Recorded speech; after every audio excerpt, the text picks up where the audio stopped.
ආයිබෝන් සියලු දෙනාටම අද දවසේ අපේ Photoshop ක්ලාස් එකේ පළවෙනි දවස. ඉතින් අද දවසේ ස්ටාර්ට් කරන්නේ අපේ සම්පත් බණ්ඩාර ඩිජිටල් ඩොනේෂන් කියන ප්‍රෝග්‍රෑම් එක යටතේ ක්‍රියාත්මක වන Photoshop lessons සීරීස් එකත් එක්ක. ඉතින් මේක සම්පූර්ණයෙන් ගත්තොත් අපිට සම්පූර්ණ මාස දෙක පාඨමාලාවක් විදියට ක්‍රියාත්මක කරනවා. මේ පාඨමාලාව අවසානයේ ඔයාලට යම්කිසි Photoshop පිළිබඳව මූලික බේසික් නොලෙජ් එකක් ලබා ගැනීමේ හැකියාව තියෙනවා. එතකොට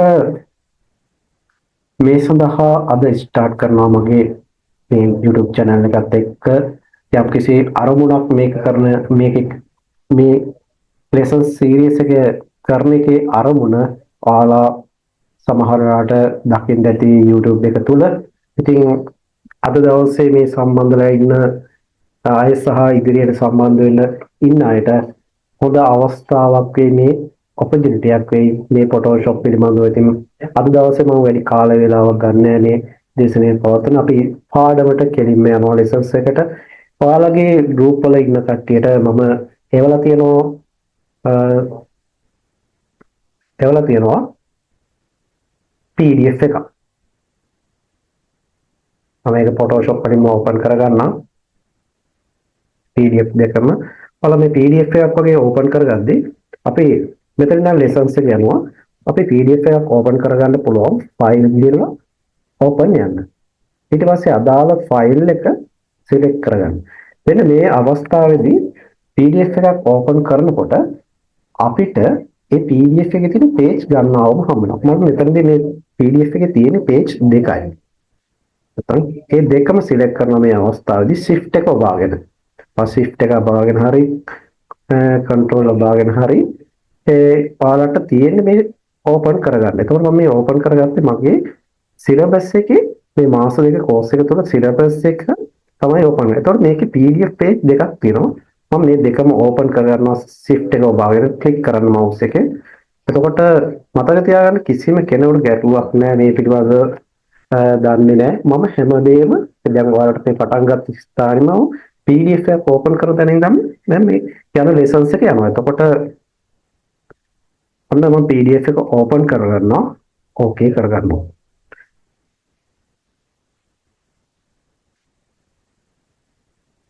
දැන් මෙන්න මේ PDF එක ඕපන් කරගත්තාම ඔයාලට දකින්න ඇති තේනවා transparency යම් කොටු ප්‍රමාණයක් පහතින් දකින්න තියෙනවා. හැබැයි අපිට දැන් මෙන්න මේක පේන්නේ නැහැ. මම මේක පේන්නේ නැහැ. මම මේක පොඩ්ඩක් අපිට මේ ලේස් විදියට තමයි මේක දකින්න තියෙන්නේ. මෙන්න පළවෙනි එක සහ දෙවෙනි එක page දෙක අපිට පේනවා. දැන් පොඩි මම මේකේ යටට පොඩි white එකක් දාගන්න යන්නේ. එතකොට මම මෙතනදී new layer එකක් ගන්නවා. new layer එකක් අරගෙන මෙන්න මේ layer එකට මම පාට keyboard එකේ අපිට තියෙන layer එකක් අරගන්න පුළුවන්. ඒ layer එක අරගෙන ඉවරලා මේකට color එකක් fill කරන්න ඕනේ. එතකොට white color එක fill කරන්න ඕනේ. මම නැත්තම් මෙන්න මෙතනදී දානවා මේකට යටින් solid color කියලා. solid color එක white කරලා මම මේ layer එක මේක යටට දානවා. බලන්න මේ ඉස්සරහට අපි කරගෙන යන command එකක්. මෙන්න මෙතනින් solid color එකක් දාලා මම ඒ layer එක මට පේන විදියට මම සකස් කරගත්තා. ඒතකොට white color ඕන color එකක් දැන් මෙන්න මේ වගේ අවස්ථාවක මෙන්න මෙතන තියෙනවා. ඔයාලට මෙන්න මේ thumbnail එක උඩ ක්ලික් කරන්න double click. ඔයාලට ඕන color එකක් මේක දාගන්න පුළුවන්. බලන්න මේ කැමති color එකක් black එක ගන්නම් black එකක්. ඔයාලට ඕන අවශ්‍ය color එකක් මෙතනදී යොමු කරගන්න පුළුවන්. මම නැවත වරක් පෙන්නන්නම් ඔයාලට මේක පැහැදිලි වෙන්න. අපි PDF එකක් ඕපන් කරපුවාම දැන් layer එකක් delete කරන්න පුළුවන් මෙන්න මේ විදියට. මම මේ දාපුවා මේ delete icon එක උඩ ඇදලා දානවා. මෙන්න PDF එකක් ඕපන් කරපුවාම මම දැන් අලුතින් join වෙනවා ඉන්නවා. මම නැවත වරක් මම මේක කරලා පෙන්නනවා. මේක close කරලා ඔන්න මම Photoshop වලට පළවෙනි වතාවටම දැන් මට මේ අවශ්‍ය PDF එකක් ඕපන් කරගන්න යන්නේ. එතකොට අලුතෙන් ඉන්න කට්ටිය නැවත join වෙන කට්ටිය බලන්න. මෙන්න තියෙනවා ෆයිල්. අපිට තියෙනවා මේ Photoshop වල දන්නවා මම හිතන්නේ හැමෝම යම්කිසි කම්පියුටර් පිළිබඳ knowledge එකක් ඇති අය ඇති මෙතන කියන හිතනවා මම. එතකොට මේ තියෙන menu bar එක. එතකොට මේ menu bar එකේ තියෙනවා file menu එකේ open. එතකොට මම මේ download වෙච්ච PDF එකක් තියෙනවා. මේ PDF එක open කරගන්නවා. PDF එක open කරපුවාම ඔයාලට එනවා import PDF option එක panel එක. මෙන්න මේ panel එකේ තියෙනවා මේ PDF එකට අදාළ page දෙක. මම shift එක ඔබාගෙන මේ දෙකම select කරනවා. select කරලා okay කරනවා. okay කරනවා. එතකොට දැන් පොඩි ප්‍රශ්නයක් වෙලා තියෙනවා. මේක transparency layer එකක් විදිහට තමයි තියෙන්නේ. මේ layer එකක් විදිහට වෙනම අපිට ඇවිල්ලා තියෙනවා. මම මෙතන තව අයවරක් පොඩ්ඩක් කරනවා. තව කමාන්ඩ් කීපයක් කියලා දෙන්න. සමහර අවස්ථාවේ දෙන්න මේ PDF එකක් ඕපන් කරද්දී මෙන්න මේ වගේ ප්‍රශ්නයකට මුහුණ දෙන්න පුළුවන්. PDF එක ඕපන් කරනවා. ඔයාලගේ දෙන්න මෙතන gray scale තියෙන්න පුළුවන්. අද color mode එක gray scale තියෙන්න පුළුවන්. ඉස්සරහට අපි ඉගෙන ගමු color mode එක කියන්නේ මොකක්ද කියලා. එතකොට gray scale තියෙන්න පුළුවන්. gray scale තිබ්බොත් ඔයා gray scale එක ඕකේ කරනවා. දැන් මේලා හිතන්නේ නැහැ. ඔයා මෝඩ් එක ගැන හිතන්නේ නැහැ. කලර් මෝඩ් එක ගැන හිතන්නේ නැහැ. ඕකේ කරනවා. බලන්න දෙන්න මේ අවස්ථාවේ ග්‍රේ ස්කේල් කියන කලර් මෝඩ් එකෙන් තමයි මේක ඕපන් වෙන්නේ. සමහර කට්ටිය මෙහෙම ඕපන් වුණාම මට කතා කළා මේ Photoshop වලින් PDF එක ඕපන් කරද්දී මේ කළු සුදු විතරයි පෙන්නන්නේ. ඔව්. මෙන්න මේකට විසඳුම තමයි අපි ඕපන් කරගන්න අවස්ථාවෙම අද කරන්න ඕනේ ෆයිල් ගිහිල්ලා ඕපන් ගිහිල්ලා PDF එක සිලෙක්ට් කරලා දුන්නාම අනිවාර්යෙන් බලන්න RGB color mode එකකින් මේක තියනවාද කියලා. ඔන්න ওই විදිහට අපි ඕපන් කරගමු. එහෙමනම් මම නැවත ඕපන් කරගන්නවා. මෙන්න ඕපන් කරගද්දී අපි හැමතිස්සෙම මේකට මෙන්න මේ ෆයිල් එකට ගිහිල්ලා ඕපන් යන්න ඕනේ නැහැ. වගේ කීබෝඩ් එකේ තියෙනවා shortcut key එකක් ඕපන්. මොකද්ද? ඕපන් කියන shortcut එක. ඒකේ open කියන command එක ඉස්සරහින් තියෙන control දන O. අද control දන O. keyboard එකේ control key එක O එකක් press කරලා අපිට යන්න පුළුවන්. බලන්න කොච්චර speed ද කියලා control දන O. open වෙනවා. එතකොට යම් මම මෙතනදී පාඩමක් යන පොඩ shortcut පිළිබඳව පොඩ්ඩක් ඉස්සරහට alt එක press කරපුවහම ඔයාගේ මේ ඕනම එකක් ඉස්සරහා පොඩි ඉරක් ඒ අකුරට යටින් ඉරක් පෙන්නයි. ඒ ඉර පෙන්නන අකුර F අකුර මෙතන මට F අකුර තියෙන්නේ. එතකොට අපිට ඒ alt එකත් එක්ක අකුරක් පෙන්නයි. ඒක ක්ලික් කරලා ඊට පස්සේ ඒ අකුර ක්ලික් කරපුවාම ආට කමාන්ඩ් එකේ ඒ අකුරෙන් අපිට බලා ගන්න පුළුවන් අපිට අදාළ ඔවන්න ඕන කී එක මොකද්ද කියලා. අපි ඉස්සරහ ෂෝට්කට් එක ගැන කතා කරමු. ෂෝට්කට් අද හදන හැටි කියලා දෙනවා මම. ෂෝට්කට් පාඩමේ. මොකද ඔන්න මම දැන් මෙන්න මේ PDF එක ඕපන් කරගත්තා. PDF එකේ page දෙකක් තියෙනවා. නැත්නම් අපිට ආර්ට්බෝඩ් කියලා කියනවා නැත්නම් ඔන්න දැන් මේකේ තියෙනවා අපිට Photoshop වල වැදගත්ම දෙයක් තමයි මතක තියාගන්න ඕනම කෙනෙකුට වැදගත්ම දේ තමයි මෙන්න මේ Windows ගිහලා layers කියන එක. මගේ YouTube එකේ මේ layers සම්බන්ධ වීඩියෝ එකක් මම දාලා තියෙනවා. එතකොට මේ layers කියන්නේ අපිට ඉතාමත් අත්‍යවශ්‍ය දෙයක්. මොකද මේක අපේ Photoshop වල හදවත හා සමානයි. මොකද මේ අපි ගනුදෙනුව කරන්නේ layers එකත් එක්ක. එතකොට මේ layers එකත් එක්ක කරන ගනුදෙනුව තුළ අපිට තියෙනවා ලොකු වැඩ කොටසක් ඉගෙන ගන්න. මේ layer panel එක අපි එකින් එක step by step යන මේ විවිධ practical එක යන්නේ මම මගේ lessons එක. එතකොට මේ syllabus එකේ තියෙන දේවල් මාස දෙකක තුල අපි කතා කරනවා. ඉතින් දැන් මෙන්න මෙතන layer panel එක තියෙනවා. එතකොට මට මේ layer panel එක මම පොඩ්ඩක් මෙන්න මේ ඉරි හතරක් විතර තියෙනවා layer panel එක ඉස්සරහයි. මේකේ shortcut එකකුත් තියෙනවා. අපි බලමු. layers windows අනිවාර්යෙන් අපිට සියලුම Photoshop වල අදාළ panels තියෙන්නේ layers වල. layers එකේ F7 අපි keyboard එකේ F7 type කරොත්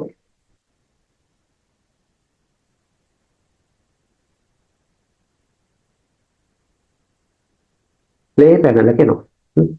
F7 key එක press කරන්න ලේ එක හයිඩ් වෙනවා. එතකොට අපිට ලේයර්ස් එක නැහැ කියලා නෑ. අපි F7 ගහලා මේ ලේ පැනල් එක ලබා ගන්නවා. ඔයාලා ලියා ගන්න පොතක් ළඟ තියාගන්න. මතක තියාගන්න මම මේ ෂෝට්කට් කියනකොට සහ මේ දේවල් පොඩ්ඩක් මේ නෝට් කරගන්න. ඒකට ඒවා විශේෂයෙන් වැදගත් වෙන දේවල්.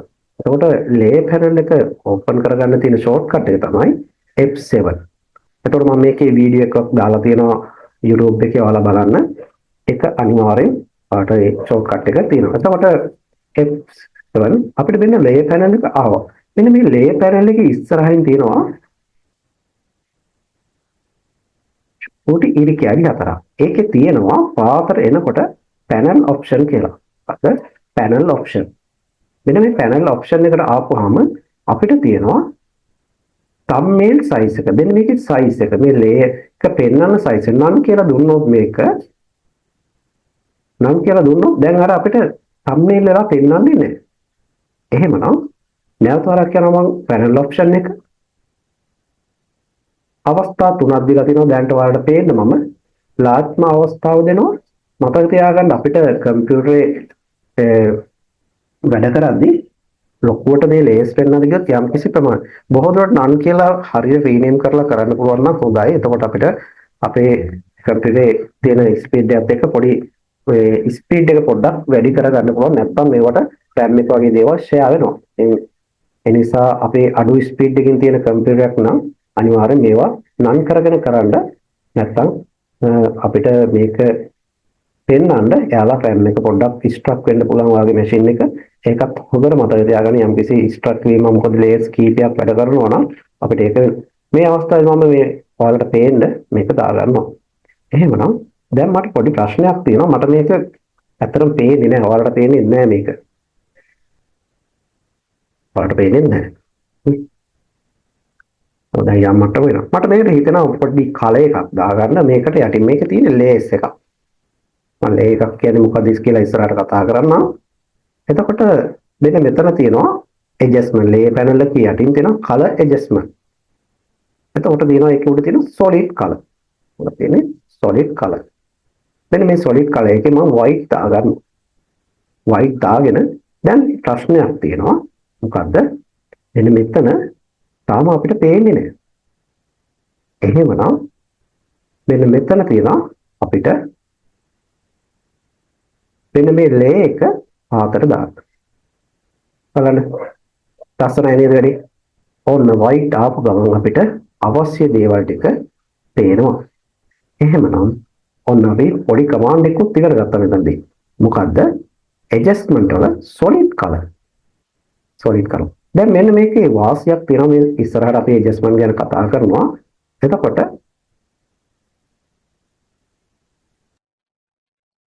මෙන්න මේක ඩබල් ක්ලික් කරන්න. ඩබල් ක්ලික් කරපුවාම අපිට තියෙනවා colors නේ. ඕන කලර් එකක් දාගන්න පුළුවන්. හරි පහසුයි. නැත්තම් අපි හිතන්න ලේ එකට කලර් එකක් දාගත්තාම වෙනස් කරන්න ගියාම හරි අපහසු වෙනවා. මේක හොඳ මෙතඩ් එකක්. හොඳට මතක තියාගන්න. ඉස්සරහට මම ෆොටෝස් හදනවා මූණවල වල අපි කාගරි මූණක හරි මොනවා හරි දෙයක කලර් එක වෙනස් කරන්න මේ මෙතඩ් එක පාවිච්චි කරනවා මම. ඒ ඉස්සරහට අපි බලමු ලෙසන්ස් වල ප්‍රැක්ටිකල් ලෙසන්ස් එක තමයි මේ කතන්දරේ යන්නේ. එහෙමනම් ඔන්න මම මේ white ම තියාගන්නවා. white ම තියාගත්තාම ඔයාලට මොනවා හරි ප්‍රශ්නයක් තියෙනවා නම් මැසේජ් එකක් දාන්න. මම මේ ක්ලාස් එකේ අවසානයේ අපි ප්‍රශ්න සාකච්ඡා කිරීමකුත් වෙනවා. එතකොට මෙන්න මේ ලේස් එක තුල මට මේ මාස දෙකක තුල ඔයාලට මේ දෙන්න යන්නේ ජීවිතේට වටිනා දෙයක්. මගේ දැනුම දෙන්නේ ඔයාලට. ඔයාලට පුළුවන් මේකෙන් ප්‍රයෝජන අරගෙන පොඩි ගේමක් ගහගන්න. ඇත්තටම පොඩි ගේමක් නේ ලොකු ගේමක් ගහන්න පුළුවන්. හරියට මාස දෙක මාත් එක්ක වැඩ කරගෙන හිටියොත්. මොකද මේ තමයි යන free complete course එකක් යන්නේ. සම්පූර්ණ මාස දෙකක basic Photoshop course එකක් යන්නේ. එතකොට මේක තුල ඔයාලට ලොකු ගමනක් යන්න පුළුවන්. ඒකට අවශ්‍ය අඩිතාලම මම හදලා දෙනවා. එතකොට ඔයාලට පුළුවන් මේ basic එක ඉගෙන ගෙවලා තව ගුරුවරු ඉන්නවා මේ ශාස්ත්‍රය තුල. එයාලත් එක්ක සම්බන්ධ වෙලා ඔයගේ බේසික් නොලෙජ් එක ඩෙවලොප් කරගෙන තව දේවල් ගන්න. එතකොට මේ මාස දෙක මම දෙන්නේ ඔයාලට යම ඉස්සරහට කරගන්න. ඒක හොඳට මතක තියාගන්න අද නිදොස්සේ. එතකොට මම හිතන්නේ සමහර වෙලාවට ලොක් කට්ටියක් දෙනවා මට පුරුද්දට වගේ ආදරණීය පුතේ කියලා